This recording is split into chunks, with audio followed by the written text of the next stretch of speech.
नमस्कार। इन खबर देख रहे हैं आप और मैं हूं आपके साथ आशीष राजेंद्र कुमार। महाराष्ट्र की सत्ता के लिए फ्लोर टेस्ट का जो सुप्रीम कोर्ट का फैसला आया उसके बाद से कह लीजिए कि महाराष्ट्र की जो महाभारत चल रही थी वो लगभग अब खत्म होने की कगार पर है। जी हाँ, हाल ही में बतौर मुख्यमंत्री के रूप में देवेंद्र फडणवीस ने 2-3 दिन पहले शपथ ली थी। उनके साथ ही एनसीपी के नेता अजीत पवार ने भी डिप्टी सीएम के रूप में शपथ ली थी। अब इन दोनों ही नेताओं ने अपने अपने पदों से इस्तीफा दे दिया है और ऐसे में एक नाम जो सामने निकल के आ रहा है जिसके दम पर ये सारा उलटफेर हुआ है, या कह लीजिए जिसके दम पर अब महाराष्ट्र की राजनीति में एक नया यूटर्न आया है, वो नाम है एनसीपी के प्रमुख नेता शरद पवार का। जी हाँ, कई सारे ऐसे पॉइंट मैं आपको गिनाऊंगा जिसकी बदौलत हम ये कह सकेंगे कि महाराष्ट्र में पवार का पावर दिखा और वही कारण रहा कि बीजेपी वहाँ से मैदान छोड़ने में कह लीजिए एक तरीके से कि पीछे को आई। अब क्या क्या वो मुद्दे थे, किन वजहों से पवार का पावर की बात कर रहा हूँ मैं। तो सबसे पहले बात करते हैं कि जैसे ही सबको पता लगा कि दूसरी ओर देवेंद्र फडणवीस और अजीत पवार ने मिलकर शपथ ले ली है अपने अपने पदों की, और बीजेपी और एनसीपी के जो विधायक दल थे कुछ उनके साथ जो मौजूद थे जो अजीत पवार के, उन्होंने सत्ता बना ली है अपनी। और जैसा अजीत पवार ने अपने बयान में कहा कि हम स्थिर सरकार बना रहे हैं महाराष्ट्र की जनता को देखते हुए।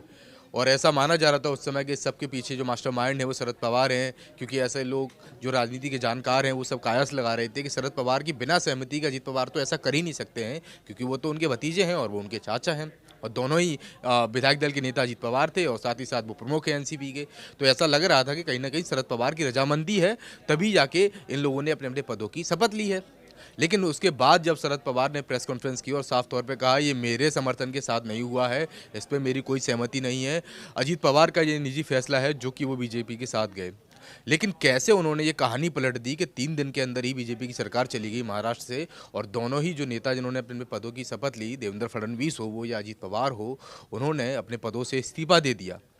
दरअसल अजीत पवार ने सभी विधायक दलों के जो सभी विधायक थे उनको बुलाया, मुंबई के हयात होटल में उनको वहाँ रुकवाया। उनके साथ शिवसेना के भी कई विधायक थे जिन्होंने 2019 के विधानसभा चुनाव में जीत हासिल की, कांग्रेस के कई विधायक थे, साथ ही साथ एनसीपी के कई विधायक थे। उन सबको हयात होटल में शामिल रखा, उनके साथ एक परेड की जिसमें सभी विधायकों ने शपथ ली, और सभी विधायकों ने शरद पवार एनसीपी के प्रमुख और साथ ही साथ शिवसेना के प्रमुख उद्धव ठाकरे और कांग्रेस की जो अध्यक्ष प्रमुख कह लीजिए सोनिया गांधी के नाम की सभी विधायकों ने शपथ ली। सभी विधायकों को एक साथ वापस बुलाया, क्योंकि अजीत पवार जो 54 इस बार सीटें रही थीं एनसीपी की महाराष्ट्र विधानसभा चुनावों में से, उनमें से आधे से ज़्यादा विधायकों को ले जाने का समर्थन पत्र लेके बीजेपी के साथ गए थे। लेकिन शरद पवार ही वो व्यक्ति थे जिनके जोर पर, या कह लीजिए जिनको चेहरे को देखते हुए आधे से ज़्यादा विधायक उनके पास वापस आ गए, और धीरे धीरे करते हुए जो 54 के 54 विधायक थे तो वो एनसीपी के पास चले गए और शरद पवार के पास वापस लौट आए। ये पवार का दम ही था कि एक झटके में उन्होंने सारे विधायक अपने पास वापस बुला लिए, और जिस चीज़ पर कह लीजिए दम फूल रहे थे अजीत पवार, उसको एकदम से कमज़ोर कर दिया। उसके बाद अजीत पवार का एक ट्वीट आता है कि मैं एनसीपी का नेता हूं, और एनसीपी का साथ ही साथ जो एनसीपी के प्रमुख है शरद पवार वही मेरे नेता हैं और मैं एनसीपी का हिस्सा हूं। तो इससे भी साफ जाहिर हो गया था कि चाचा चौधरी यानी कि शरद पवार अपने भतीजे पर भारी पड़ गए। जो एक समय ऐसा लग रहा था कि भतीजा बाहर कर गया चाचा पे, लेकिन ऐसा नहीं हुआ, और उन्होंने साफ तौर पर केवल विधायक दल के नेता के रूप का जो पद था अजीत पवार पर, उससे उनको हटाया। पार्टी से उनको नहीं निकाला, पार्टी से इसलिए नहीं निकाला ताकि उन्होंने साफ तौर पर यह भी बताया रखा अजीत पवार को कि बेटा तेरे लिए घर के दरवाजे खुले हुए हैं, तेरे लिए पार्टी के दरवाजे खुले हुए हैं, क्योंकि उन्होंने ऐसा माना होगा कि घर का शाम का भूला अगर सुबह वापस आ जाए तो उसे भूला नहीं कहते। ये शरद पवार का ही गेम प्लान था कि उन्होंने किस तरीके से चीज़ें चलाई।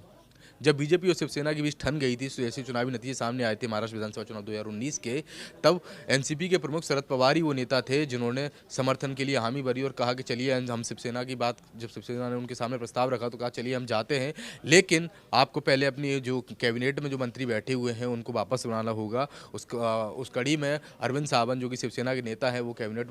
के जो मंत्री पद था उससे अपना इस्तीफा दे के वापस आ गए थे। तो फिर उसके बाद शरद पवार ने पहल शुरू की, और साथ ही साथ कह लीजिए कि उन्होंने कांग्रेस को मनाने का भी जिम्मा उठाया, क्योंकि शिवसेना को ऐसा लग रहा था कि कांग्रेस उनके साथ नहीं जाएगी और एनसीपी और शिवसेना कहीं अकेले ना पड़ जाएं। लेकिन शरद पवार ही वो व्यक्ति थे जिन्होंने पूरा जोर और पूरा भरोसा जताते हुए कहा कि देखिए एनसीपी और कांग्रेस का गठबंधन विधानसभा चुनाव 2019 में लड़ा है एक साथ, तो मुझे यकीन है कि कांग्रेस भी हमारे साथ आएगी। तो इसी के कारणवश शिवसेना, एनसीपी और कांग्रेस आज यही माहौल है कि इन तीनों ही पार्टियों का गठबंधन सरकार बनाने की कगार पर खड़ा हुआ है।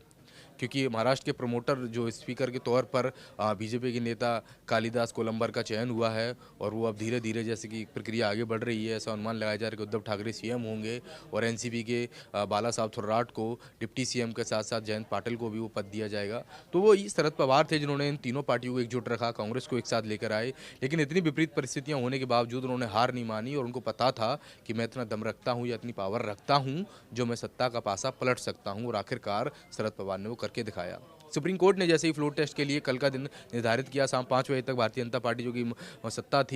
जिनकी सत्ता थी महाराष्ट्र में, उनको ये मौका दिया कि आप फ्लोर टेस्ट अपना करें, लेकिन उससे पहले ही दोनों डिप्टी सीएम और सीएम जो राज्य के हैं उन्होंने अपना अपना इस्तीफा दे दिया। तो उससे तस्वीर साफ हो गई कि इनका फ्लोर टेस्ट यहीं फेल हो गया और एनसीपी, शिवसेना और कांग्रेस की सरकार अब बनती हुई दिखेगी साफ तौर पर महाराष्ट्र में।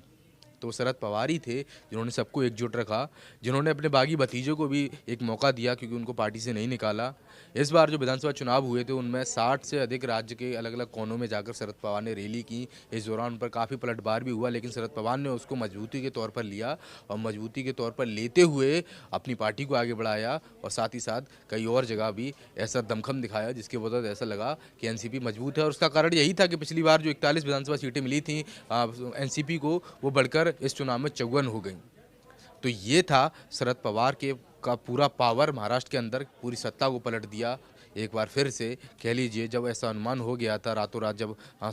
सुबह की शपथ ले ली गई, रातों रात राष्ट्रपति शासन हटा दिया गया था महाराष्ट्र से, वो दोबारा वही चीज़ें होने लगी कि एनसीपी, शिवसेना और कांग्रेस का गठबंधन की सरकार बनेगी महाराष्ट्र में। और अब जिस तरीके से आगे का कार्यक्रम चलेगा उससे जो भी जुड़ी अपडेट आएगी हम आपको देते रहेंगे। देखते रहिए इन खबर। धन्यवाद। इन खबर चैनल को सब्सक्राइब करें और बेल आइकन दबाना ना भूलें।